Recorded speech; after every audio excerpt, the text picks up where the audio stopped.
তা করবে না, তাকে উস্কাবে না। তাহলে বাবরি নিয়ে কি সেই রাজনীতিটাই হচ্ছে? বাবরি নিয়ে কোনো অসুবিধা নেই তো এখানে, আমাদের এখানে কোনো দাঙ্গা হয়েছে? বাবরি মসজিদ করছে তার জন্য কি কোনো কোনো জায়গায় কোনো দুর্ঘটনা ঘটেছে? ঘটেছে কি? প্রেসের আপনারা বলুন, বা আমার এই মুর্শিদাবাদে বা আমার পশ্চিমবাংলা, আমার ভারতবর্ষ বলো কোথাও রাইট হয়েছে, কোনো দাঙ্গা হয়েছে? মসজিদ পারপাসে কোনোদিনই দাঙ্গা হবে না, ধর্মীয় প্রতিষ্ঠান। মন্দির পারপাসে কোনোদিনই দাঙ্গা হবে না, ধর্মীয় প্রতিষ্ঠান। আপনি মন্দির থেকে বেরিয়ে আসবেন, আমি মসজিদ থেকে বেরিয়ে আসবো, দুজনায় কোলাকুলি করবো। এটাই তো আমাদের সভ্যতা, এটাই আমাদেরকে শিখিয়েছে ধর্ম। এটাই হওয়া তো উচিত। হ্যাঁ, হওয়া উচিত, হচ্ছেও তাই।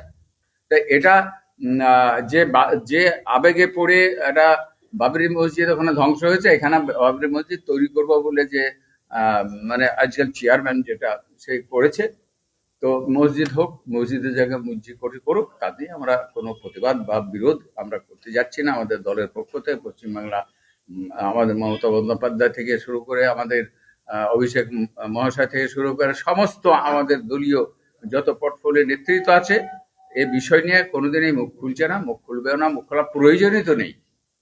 এক।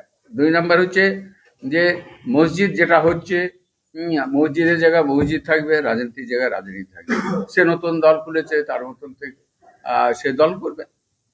সে দলের মধ্যে তো আমরা বিরোধিতা করতে যাচ্ছি না, তার রাইট আছে, সে করছে, করুক গে। আমাদের এই দলের ছিল, তো আমাদের দল থেকে এখন যাক বহিষ্কৃত হলো, সাসপেন্ড হলো, হওয়ার পরও নতুন দল ওখানে উদযাপন করলো, করুক।